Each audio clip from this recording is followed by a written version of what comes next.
ETV YouTube channels లో మీ వ్యాపార ప్రకటనల కోసం ఈ నంబర్కి కాల్ చేయండి. మౌన పోరాటం. నువ్వు మాత్రమే నాకు తగ్గ కోడలువని నిరూపించుకున్నావు. వెళ్ళు. పాపం ఆ పిచ్చోడు ఏం చేస్తున్నాడో ఏంటో.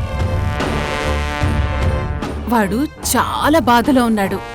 ఆ దుర్గ గురించే బాధపడుతూ ఉండిపోతాడు. వెళ్ళు, వెళ్ళి వాణ్ణి అందులోంచి బయటికి తీసుకొచ్చి 4 విషపు మాటలు ఎక్కించు. అలాగే అత్తయ్య. సువర్ణ, నువ్వు మహా దుర్మార్గపు నటివి.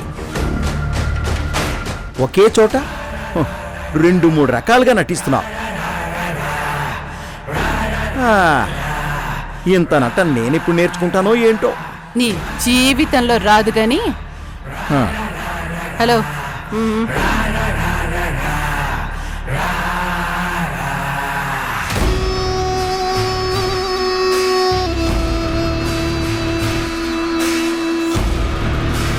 మురారి, పోనీ ఒక పంచే. అత్తయ్యకు ఒకసారి నువ్వే ఫోన్ చేసి గుర్తు చెయ్యి. ఒకసారి రమ్మని చెప్పు. అక్కర్లేదు నక్షత్ర, నేనేం ఫోన్ చేయను. అమ్మకెప్పుడు గుర్తొస్తే అప్పుడే వచ్చి నాకు విషెస్ చెప్తుంది. అమ్మయ్యా, వచ్చిందిరా. నీలో 10% చేంజ్ వచ్చింది. ఇదే నేను కోరుకుంది.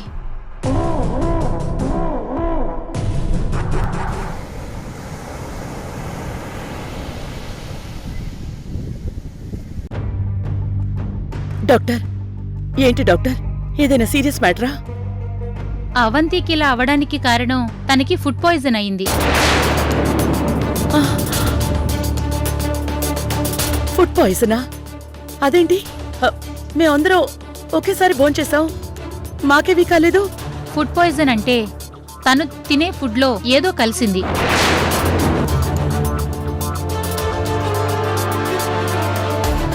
అంటే ఎవరో కావాలని తన ఫుడ్లో ఏదో కలిపారు. మేం వెంటనే తనకి బ్లడ్ క్లీనింగ్ స్టార్ట్ చేస్తాం. లేదంటే కడుపులో బేబీకి ఎఫెక్ట్ అయ్యే ఛాన్సెస్ ఉన్నాయి.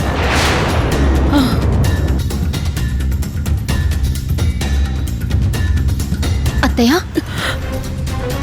అవంతి తిన్న ఫుడ్లో పాయిజన్ ఎవరు కలిపారు? అంటే వాళ్ళ ఉద్దేశం అవంతిని, కడుపులో ఉన్న బేబీని. నువ్విక్కడే ఉండి అవంతిని చూసుకో, నేను ఇప్పుడే వస్తాను.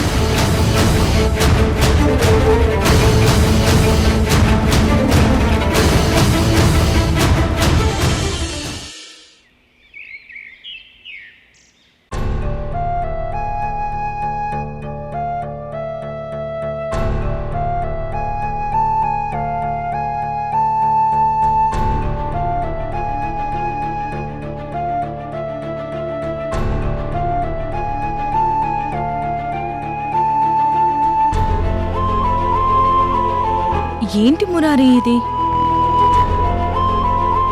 మీ అమ్మగారు విషెస్ చెప్పలేదని నువ్విలా రాత్రంతా నిద్రపోకుండా బాధపడడం కరెక్ట్ కాదు. చూడు, నీ మొహం ఎలా అయిపోయిందో.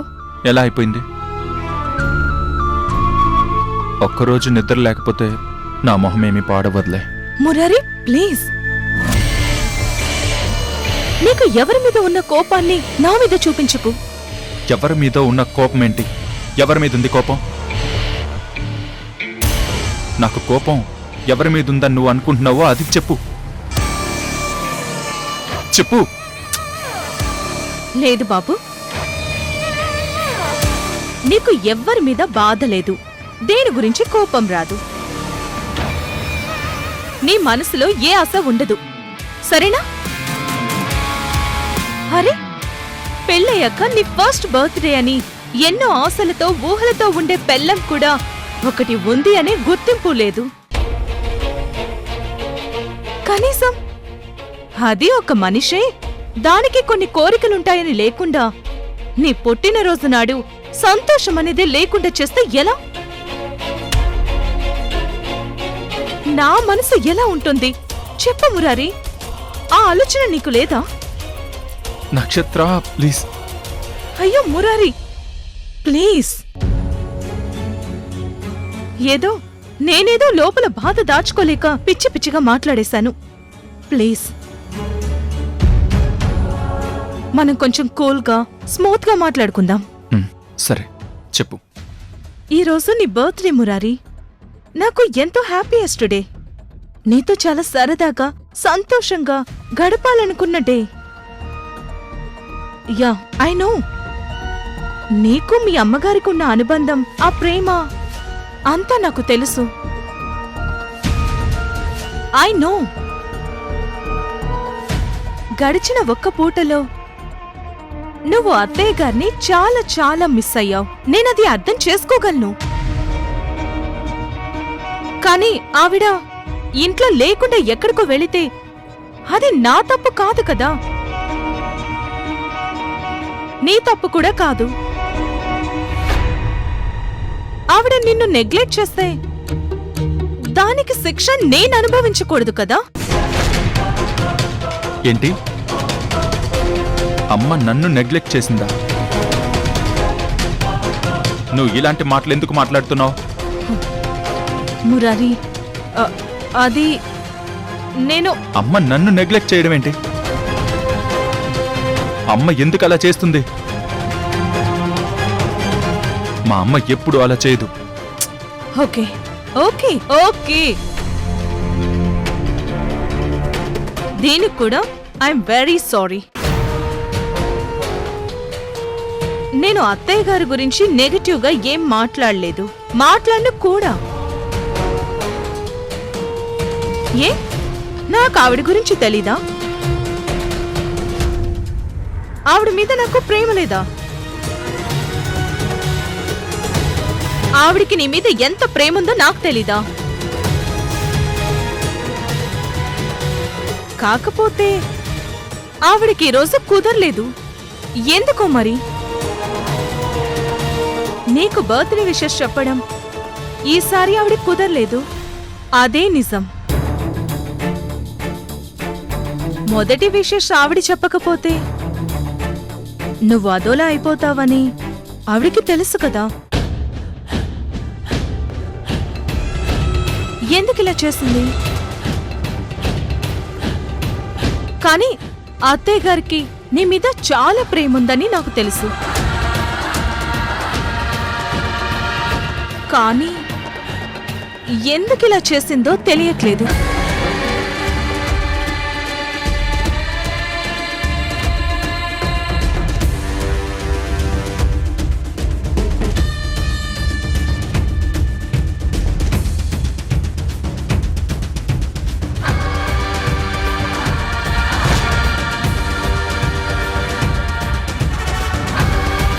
మురారి, రాత్రి నీకోసం తెప్పించిన కేకు ఎలాగూ నువ్వు కట్ చేయలేదు. మళ్ళీ నీకోసం ఇప్పుడు తెప్పించాను. రా మురారి, కేక్ కట్ చేద్దాం.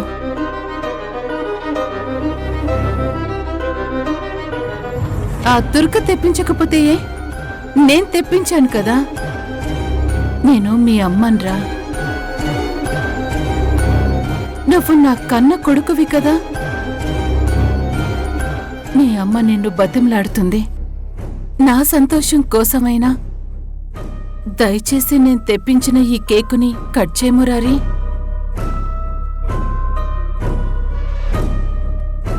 ప్లీజ్ నాన్న.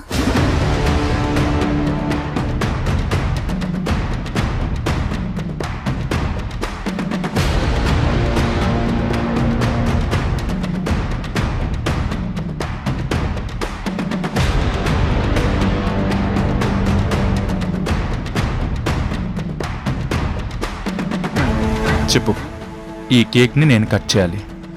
అవునా?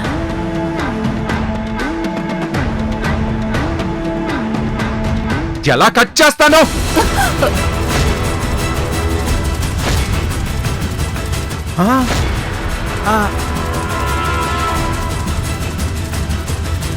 చూడు కేక్.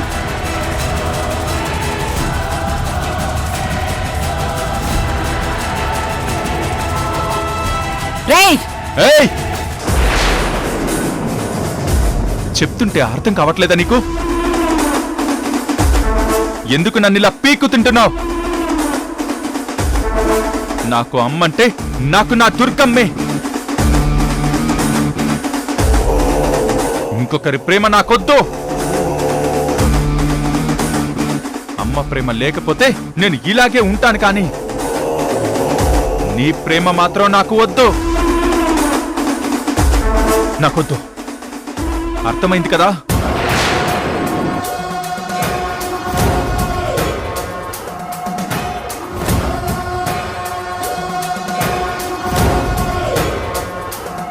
అత్తయ్య, వీడా దుర్గని అంత తేలిగ్గా వదలడు.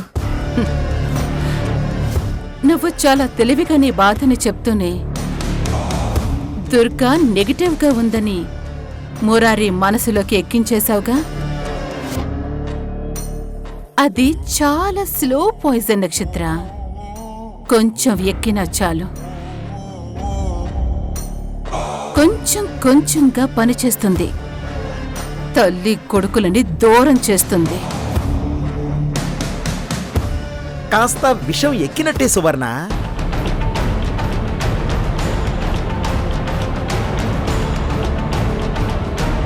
అర్థం కాలేదా? అమ్మ ప్రేమ లేకపోతే నేనిలాగే ఉంటాను అన్నాడు మురారి. అంటే దాని అర్థం ఏంటి? అమ్మ మీద చిన్న డౌట్ వచ్చినట్టే కదా? కరెక్టే రఘురాం.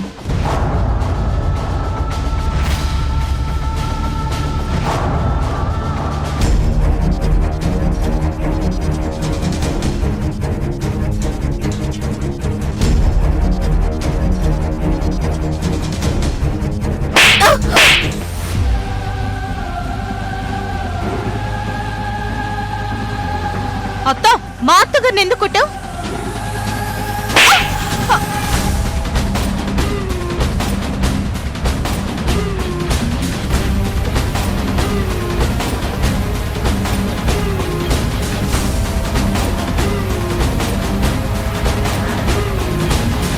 ఏమండి దుర్గ గారు, ఏంటండి ఇది? ఎందుకు కొడుతున్నారండి?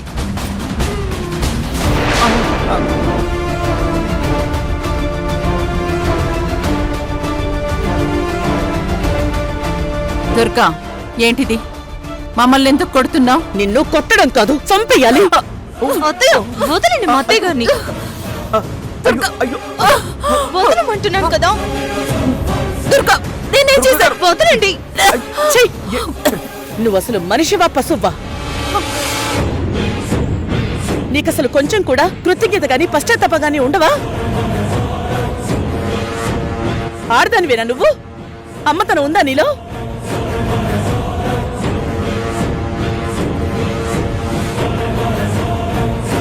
అసలేం జరిగిందని మీరిలా మాట్లాడుతున్నారు? ఏయ్, మాట్లాడేవంటే చంపేస్తాను. ఏమీ తెలియనట్టు ఏమీ జరగనట్టు నటించారంటే ఒక్కొక్కళ్ళని చంపేస్తాను.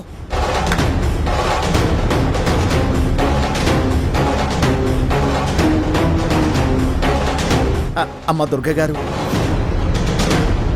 మీరు చాలా ఆవేశంగా ఉన్నారు.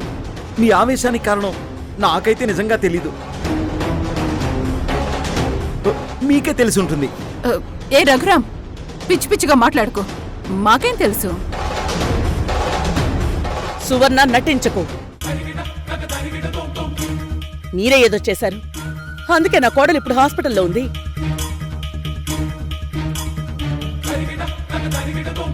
ఓ, నీ కోడలు హాస్పిటల్లో ఉందా?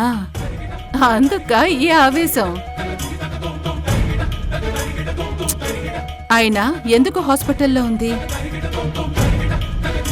అయినా అవంతి హాస్పిటల్లో ఉండడానికి మాకు ఏంటి సంబంధం? తాను హాస్పిటల్లో ఉన్నంత మాత్రాన వచ్చి మమ్మల్ని కొట్టేస్తారా? ఏయ్ నక్షత్ర, నా సహనాన్ని పరీక్షించొద్దు. కెరటాలు తీరాన్ని తాకుతున్నంత వరకే వినోదం. తీరం దాటితే విధ్వంసమే. అంతవరకు తెచ్చుకోవద్దు. నా కోడల్ని నేను గుళ్ళో దేవతలా చూసుకుంటున్నాను. తనకి అమ్మైనా నాన్నైనా నేనే. అలాంటి తనకి ఫుడ్ పాయిజన్ జరిగింది. అయితే మేమేం చేయాలి?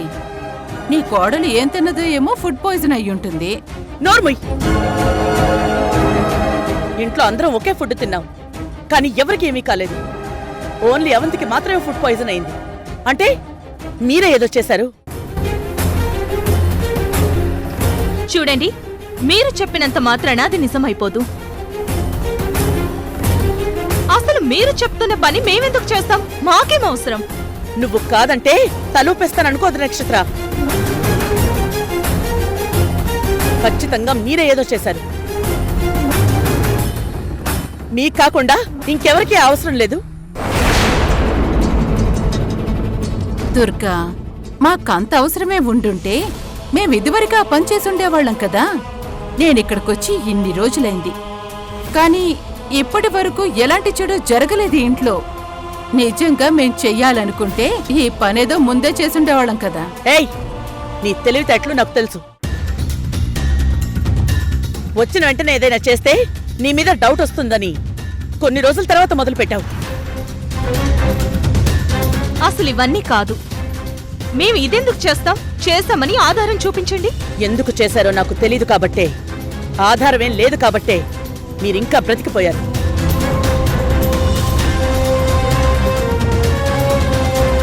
ఆధారం దొరికితే మాత్రం మీరెవ్వరూ ఇక్కడుండరు.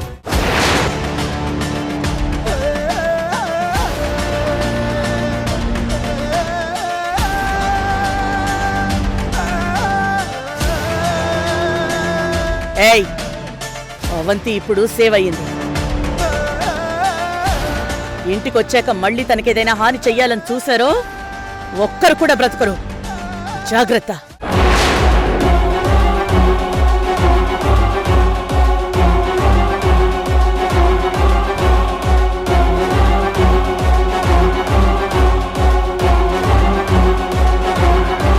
అమ్మో అమ్మో అమ్మో, దుర్గ మామూలుది కాదు. ఎందుకో చేశావని కనిపెట్టేసింది. నువ్వు ఇందుకే చేశావని తెలిసిందనుకో, అనుకో ఏంటి, ఏం చేశావో కూడా కనిపెట్టేస్తుంది. ఆ ప్రూఫ్ దొరికిందంటే మాత్రం ఇంకా మనకి మామూలుగా ఉండదు, విధ్వంసమే. అందుకే నువ్వు ఇక్కడి నుంచి వెంటనే వెళ్ళిపో సువర్ణ, వెళ్ళిపో. లేదంటే నిన్న ఫ్యాన్ కురేస్తుంది, నన్నైతే కొట్టి కొట్టి చంపేస్తుంది, నక్షత్రనైతే ఓ ద్రోహిని శిక్షించినట్టు శిక్షించి చంపుతుంది. ఇదిగో మన ముగ్గురిని చంపేశాక తీసుకెళ్లి ఏ అడవిలోనో పడేస్తుంది. అప్పుడు మనం ప్రేత సంస్కారం లేక ప్రేతాల్లా మారిపోతాం. అమ్మో, వద్దు నాయనో, వద్దు తల్లో, మనం ఇక్కడ ఉండొద్దు. వెంటనే ఇల్లు ఖాళీ చేసేసే, ఖాళీ చేసేసే. రఘురామ్, రఘురామ్, ఇలా రా. రా. అమ్మా,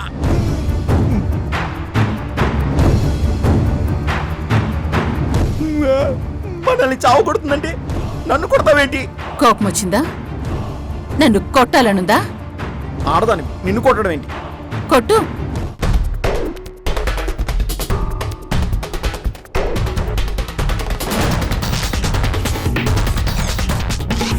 ఏంటి అలా చూస్తున్నావు? కొట్టు. ఇదేంటమ్మా నన్ను కొట్టమంటోంది? అర్థమైంది. అంటే లేడీస్ని కొట్టానని నా మీద కేసు పెట్టి నన్ను లోపలేయించడానికా? నేను కొట్టను. ఏయ్, పిచ్చి పిచ్చి వాగుడు వాక్కుండా ముందు కొట్టు. అత్తయ్య గారు ఏం చేసినా ఓ అర్థం, ఓ ప్లానింగ్ ఉంటాయి. కొట్టు మామయ్య. కొట్టు. కొడతాను, కానీ నన్నేం అనకూడదు. ఆనను. బలంగా కొట్టు. ఇందాక దుర్గ కొట్టిందే అంత బలంగా. నా 2 చెంపలు వాయించే.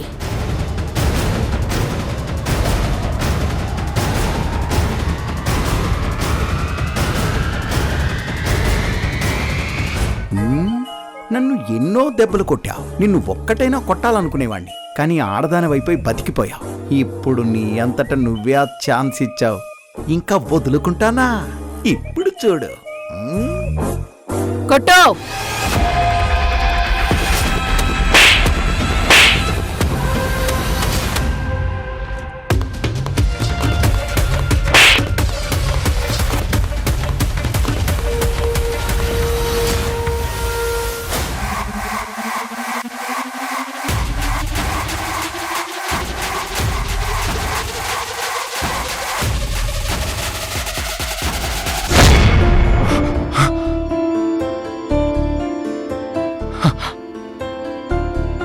అమ్మా మురారి,